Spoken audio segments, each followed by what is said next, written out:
해피 뉴 이어 해서 인사하시고 해피 뉴 이어. 시간이 참 빨라요, 그죠? 사랑하는 성도 여러분, 2026년 이 거대한 시간의 문이 열렸습니다. 어떻게 좋아요? So far so good? 뭐 이제 4일 지났는데 지금까지는 좋아요. 우리는 지금 아직 성탄절기를 보내고 있습니다. 예수님께서 이 땅에 오신 성탄절기를 기쁨으로 뒤로 하고 아직 아무것도 기록되지 않은 새해의 어떤 첫 페이지 앞에 서 있는 것 같습니다. 이 시작이라는 단어는 우리에게 설렘을 주지만 동시에 이 막연한 두려움을 주기도 하죠. 뭔가 새롭게 시작한다면 기대도 크잖아요. 근데 뭐가 또 오냐면 두려움도 같이 있습니다. 과연 한 해는 어떤 일이 일어날까? 우리는 잘 이 시간을 감당할 수 있을까? 한 치 앞도 할 수 없는 불확실성이 우리를 둘러싸고 있습니다. 대부분 뭔가 이렇게 명쾌하고 클리어하게 삶이 확 드러나지 그렇지 않는다는 뜻이겠죠. 근데 성도는 어떤 자가 성도일까요? 성도, 예수를 믿는 그리스도인, 그렇죠? 성도는 여러분들 불확실한 시간을 자신의 능력으로 개척해 나가는 사람이 아니라 시간보다 앞서 계신 하나님의 영원한 계획을 확인하고 그 안에 들어가는 사람이에요.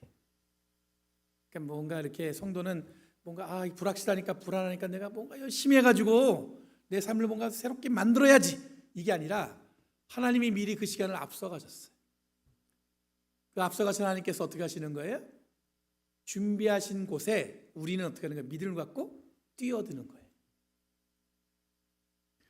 오늘 우리가 펼친 에베소서 1장은 바로 그 영원한 계획의 이 청사진을 잘 보여주고 있습니다. 바울은 지금 감옥에 갇혀 있는 옥중에서 쓴 이 편지예요.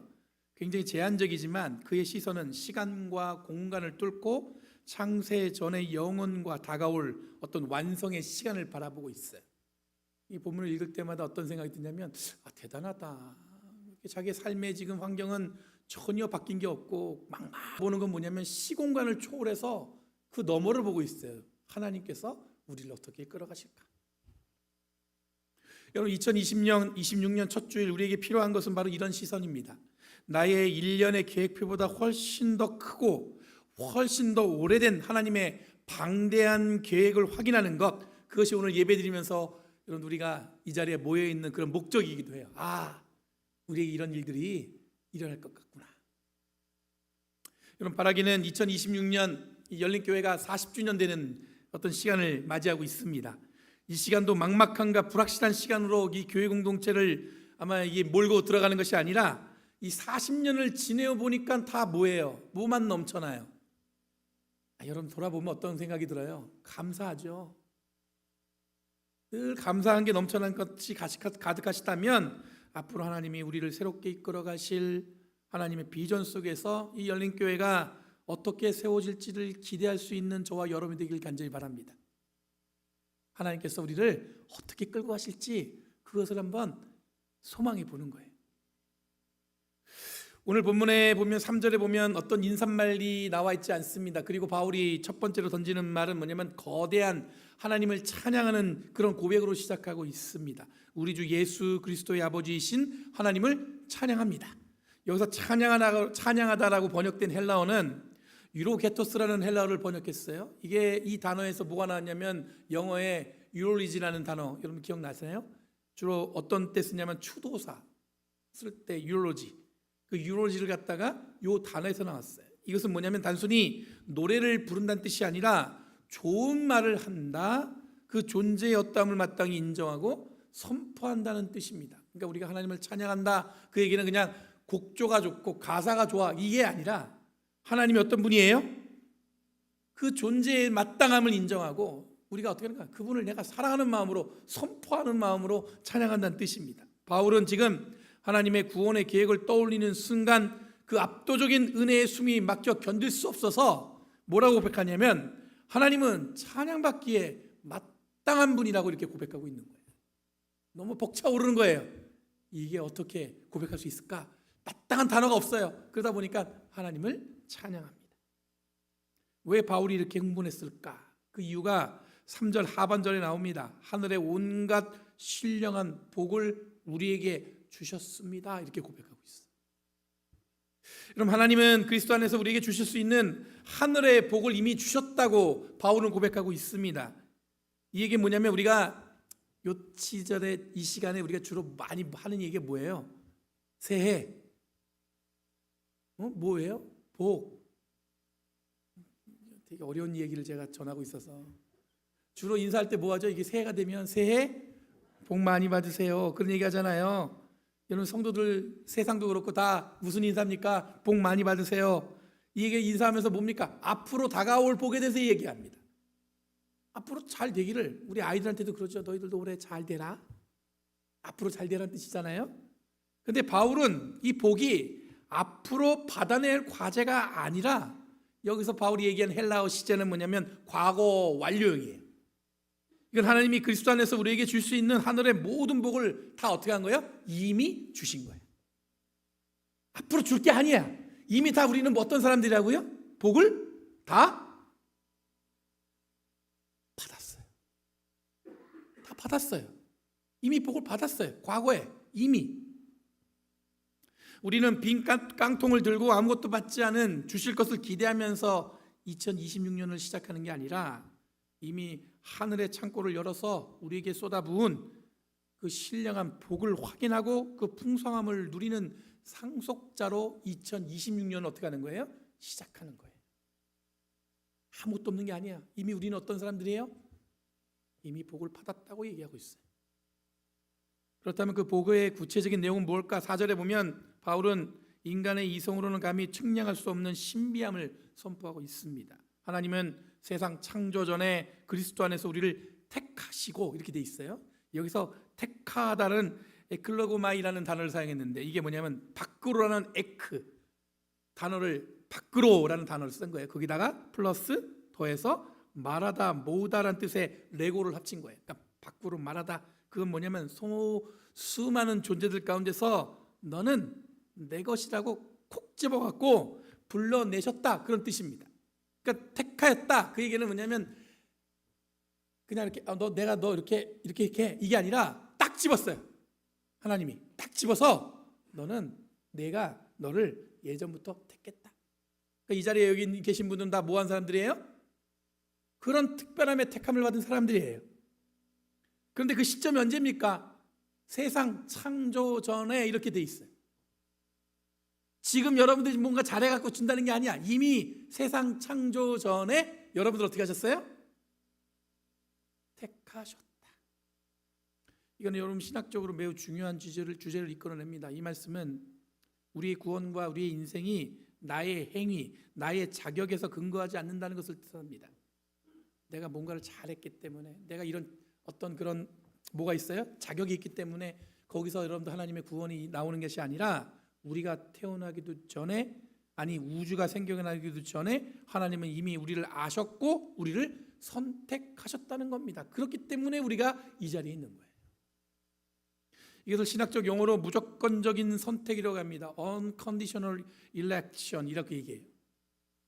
야심차게 여러분들 2026년 새해가 시작됐습니다. 살다 보면 계획한 대로 될 것 같으세요? 아닐 것 같으세요? 올 한 해 여러분 속에 막 준비한 게 있죠? 저도 많아요.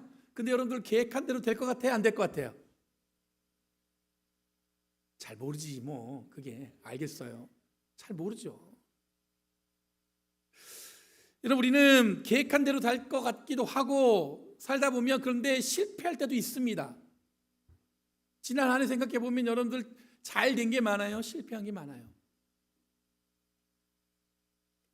우리 실패한 것 때문에 우리는 낙심도 하고 포기도 하고 그 자책에서 벗어나지 못하고 시간을 낭비할 수도 있습니다. 앞으로 그럴 수 있다는 거예요. 내 부족함에 안타까워하며 자신이 할 수 있는 온갖 후회로 스스로를 어떻게 해요? 비난하기도 하고 자책하기도 하고 막 아프기도 하고 그럴 수 있습니다. 그런데 오늘 본문에 보면 내가 다소 부족하더라도 하나님의 이 선택은 취소되지 않습니다. 왜냐하면 내가 잘해서 선택된 것이 아니라 하나님께서 이미 창세 전부터 그렇게 하기로 어떻게 하셨어요? 결정하셨기 때문에. 내가 뭔가 완벽해서 뭔가 좋아서 그렇게 선택된 게 아니에요. 하나님은 그냥 우리를 어떻게 하셔요? 탁 집어서 선택하기로 하신 거예요. 여러분, 이 진리는 새해를 시작하는 우리에게 엄청난 자유를 줍니다. 내가 잘해야 복을 받고 못하면 버림받는다는 성과주의와 불안함에서 우리를 해방시킵니다. 하나님은 우리의 가능성을 보고 투자한 것이 아니라 당신의 주권적인 사랑으로, 즉 하나님의 스스로 결정하셔서 우리를 선택하신 거예요. 이게 뭐냐면 은혜예요. 내가 이뻐서 그런 건 상관없어요. 그냥 하나님 어떻게 하셨어요? 우리를 사랑하기로 본인이 작정하셨어요. 언제부터? 처음부터. 이뻐서 잘해서 상관없어요. 그냥 선택하셨어. 사랑하기로, 구원하기로. 그걸 우리가 이야기하는, 고백하는 은혜입니다. 5절에 보면 바울은 이 선택의 결과를 자녀됨이라는 관계로 설명합니다. 예수 그리스도를 통하여 우리를 하나님의 자녀로 삼으시기로 예정하신 것입니다. 여기서 자녀로 삼다라는 헬라어는 휘오네시아라는 헬라어를 사용했어요. 이거는 로마에서 법정에서 사용되는 어떤 그런 입양이라는 법률적 용어입니다. 어덥션 할 때 이 로마법에서 나오는 단어를 갖다가 헬라어에서 이거를 사용한 단어예요. 그럼 1세기의 로마 사회에서 입양은 대단히 무겁고 엄중한 사건이었습니다. 어떤 아버지가 누군가를 양자로 입양하면 그 양자는 이전에 가문해줬던 모든 빚과 법적인 의무를 다 소멸되어지는 거예요. 그 사람이 과거에 어땠든, 그 사람이 짊어진 게 뭐든 간에 다른 아버지가 그 사람을 그래서 딱 입양하면 더 이상 여러분들 과거에 그 사람의 집안에 물려있던 것이 다 어떻게 돼요? 소멸되어진다는 거예요. 그리고 새로운 아버지의 아래에 있게 된다는 뜻입니다. 그리고 새로운 아버지의 이름을 물려받으면서 친아들과 똑같은 이 상속권을 법적으로 보장받습니다. 그 당시에 그랬다는 거예요. 지금은 뭔가 복잡한 게 있겠죠. 근데 아버지는 절대로 또한 이 양자를 어떻게 해요? 파양할 수가 없어요. 한 번 입양하면 파양이 불가능해요. 그럼 영화, 오래된 영화인데 혹시 배너라는 영화 아세요? 역시 고개를 끄덕거리는 분들은 이제 나이를 짐작할 수 있는 분들이고, 요즘에 배너하면 우리들은 저도 어릴 때 그 있잖아요. 토요일 밤만 되면 하는 거 있잖아요. 밤밤밤밤밤밤밤밤 토요 영화 가지고 쭉 졸려 죽겠는데 그거 보고 싶어서. 요즘에는 너무 영화 보는 게 편해졌죠. 그 배너에 보면 그 주인공이, 배너가 억울하게 노예가 돼서 노예선에 끌려가게 됩니다. 근데 그의 이름도 없이 그저 어떤 노예가 됐냐면 41번 노예예요. 이제 이름은 소용없어. 노예야. 41번 노예. 그러다가 해전, 바다에서의 전쟁이 벌어졌는데 로마의 집정관 아리우스를 갖다가 이 배너가 구해줍니다. 아리우스가 이제 도움을 받았으니까 배너를 갖다가 자신의 법적인 어떤 양자로 입양합니다. 그래서 그 배너 41번 노예에다가 자기 집안의 가문의 반지를 끼워줘요. 그랬더니 더 이상 이제 이 자는 41번 노예가 아니에요. 누구예요? 로마의 귀족 아리우스 가문의 정당한 상속자 배너가 되었습니다. 전체적인 영화는 더 복잡해요. 근데 제가 얘기하는 건 그 정도만 딱 말씀드리는 이유가, 그 정도로 여러분들 뭐냐면 딱 나의 아들이 되었다라고 해서 어답을 하게 되면 그 다음부터는 여러분들 그 사람은 모든 권리를 갖게 된다는 뜻입니다.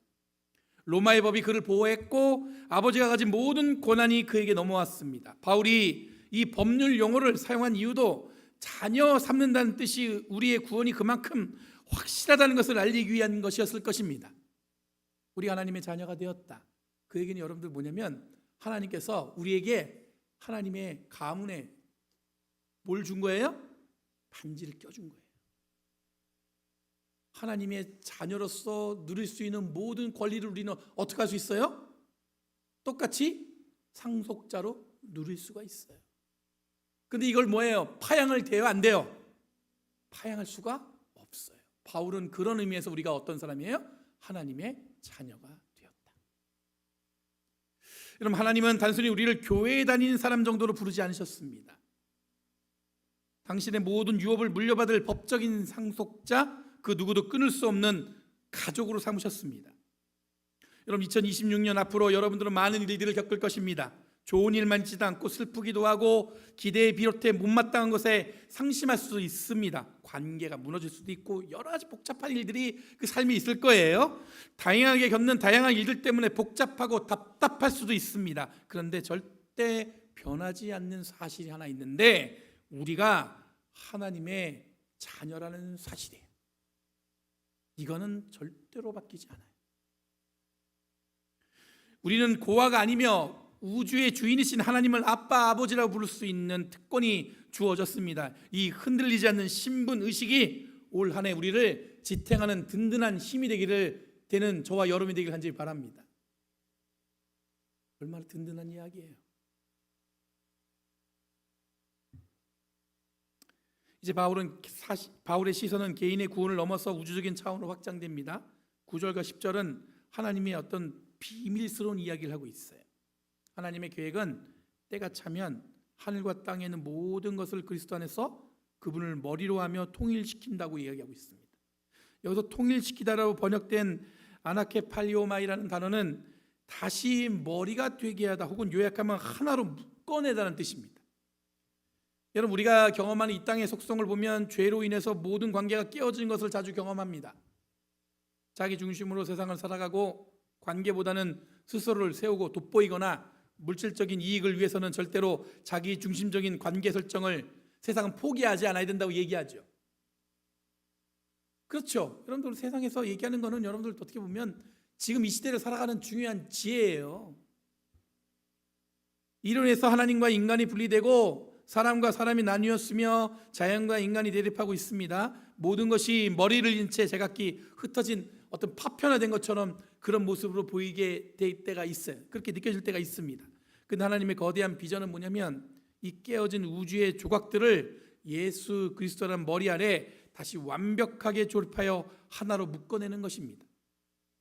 이것이 하나님이 말하는 거대한 비전이에요. 약간 여러분들 들을 때 막연하게 느껴지겠지만 하나님께서 우리 모두, 여러분들, 우리를 통해서 각자 흩어지고 어떻게 끊어지고 부서지고 그 모든 것들을 회복해가지고 하나로 엮어내신다는 뜻이에요. 그게 하나님께서 만드신, 우리에게 얘기하신 비전이라는 뜻입니다.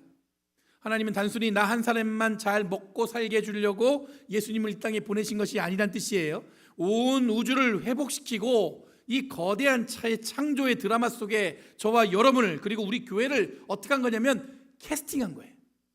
우리를 캐스팅해가지고 하나님이 그 하고 싶은 그 일들을 위해서 저와 여러분들을 어떻게 해요? 사용하시는 거예요.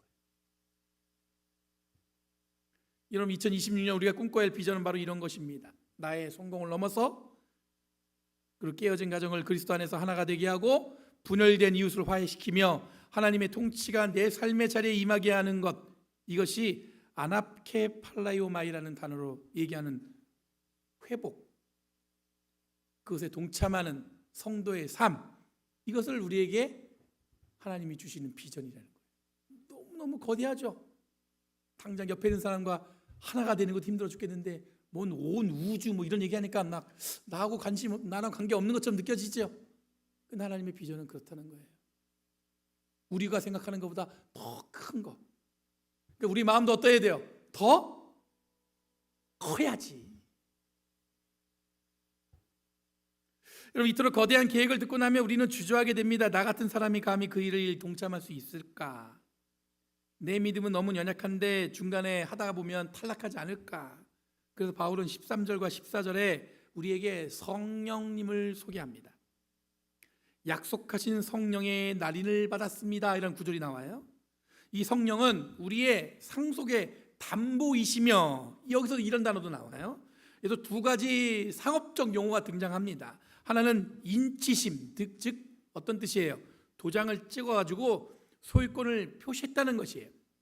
더 중요한 단어는 뭐냐면 담보라는 단어예요. 이건 아라본이라는 헬라어를 사용한 건데, 아라본은 당시에 상거래, 뭔가 이렇게 물건을 주고 이게 사고 팔 때 사용되던 어떤 보증금 또는 착수금, 뭐 오늘날 얘기하면 다운페이 이런 정도 되는 거예요. 그 다운페이를 뜻하는 겁니다. 땅을 살 때 계약을 걸면 나머지 잔금은 반드시 치르겠다는 어떤 이 법적 구속력이 생기죠. 다운페이 한 다음에 물을 수 있어요, 없어요? 저는 안 해봐서 잘 모르겠어요. 안 된다고 그러시더라고요. 다운페이 했다는 건 뭐예요? 이제 들어간다는 거예요. 여러분, 하나님께서 우리 안에 성령을 보내주신 것은 천국이라는 완성된 기업을 우리에게 주시겠다는 확실한 계약금을 걸어주신 것입니다. 그리고 하나님은 그 계약을 파기하지 않으신다는 뜻입니다. 우리 안에 계신 성령님은 기분이 좋을 때만 계시고 나쁠 때는 떠나신 분이 아닙니다. 이미 우리한테 뭘 주신 거예요? 담보로 주셨다니까. 우리 안에 성령이 계세요? 안 계세요? 자, 이건 보통 이런 질문하면 답을 주셔야 저도 신이 납니다. 우리한테 성령의 담보를 주셨어요. 그럼 여러분 모두에게 성령이 있어요, 없어요? 그럼요. 나 오늘 기분이 안 좋아. 성령이 있어요, 없어요? 그렇죠. 근데 저 사람만 보면 화가 막 나. 성령이 있어요, 없어요? 있어요. 약간 두려워지나요, 그러면? 그럼 하나님께서 우리를 끝까지 책임지시겠다는 살아있는 보증서로 성령을 우리에게 주셨다는 게 바울이 얘기하는 성령에 대한 이해예요. 여러분 2026년을 시작하며 불안해하지 마시기 바랍니다. 내 의지보단 강한 하나님의 알아본 보증금, 그게 누구예요? 성령이 우리 안에 있어요. 사랑하는 성도 여러분, 말씀을 정리하겠습니다. 오늘 본문은 3절에 찬송하리로다로 시작해가지고 6절, 12절, 14절에 걸쳐서 3번이나 반복해서 이 찬송하리다 이런 말이 반복되고 있습니다. 그 반복적으로 그의 영광을 찬송하게 하려 하심이라 라는 결론을 맺습니다. 성부는 하나님의 선택, 성자 예수님의 구속, 성령 하나님의 인치심, 이 삼일체 하나님의 완벽한 협동 작전의 목적은 단 하나입니다. 저와 여러분이 하나님의 영광을 드러내는 찬송 그 자체가 되는 겁니다. 저와 여러분들이 하나님의 영광을 드러내는 찬송이 된다는 뜻이에요. 이 열린 교회가 왜 있어요? 하나님의 영광을 드러내기 위해서 이 자리에 있는 겁니다. 여기서 뭐 우리가 대단한 거 하는 거 아니에요. 하나님의 영광을 위해서. 여러분 2026년 새해 하나님 우리에게 거대한 비전을 보여주셨습니다. 창세전부터 시작된 선택, 아들까지 내어주신 사랑, 우주를 통일하시려는 비전, 그리고 성령으로 보증하시는 확실한 약속, 이 모든 것이 다 우리를 향해 있습니다. 그러니 우리들이 결심해야 할 것은 우리들이 예수를 믿는 성도라면 이 거룩하고 압도적인 하나님의 초대를 피하지 말아야 한다는 것을 여러분 기억하시길 바랍니다. 하나님의 계획이 너무 크다고 뒷걸음질 치지 마시기 바랍니다. 내 능력이 부족하다고 숨지 마세요. 하나님께서 다 준비하셨고 하나님께서 이루어 가실 것입니다. 우리는 그저 그 크신 계획 앞에서 아멘으로 화답하며 그 흐름에 내 몸을 맡기면 되는 것입니다. 여러분 프랜시스 톰슨이라는 분이 있어요. 이분이 쓴 시 중에 천국의 사냥개라는 게 있어요. 처음에 이 제목을 들었을 때 무슨 시 제목을 갖다가 천국의 사냥개냐, 영어로는 The Hound of Heaven이에요. Hound of Heaven. 원래 이분이 사제가 되려고 신학교에 갔습니다. 부모들도 간염이 원해서 신학교에 갔는데 너무 내성적이고 몽상과 기질이 강하다는 이유로 학교에서 잘려요. 그래서 의사가 되려고 공부했는데 그마저도 실패합니다. 결국 계속 실패한 거 아니에요. 학교에서도 잘려, 의대 공부 가서도 잘 안 돼.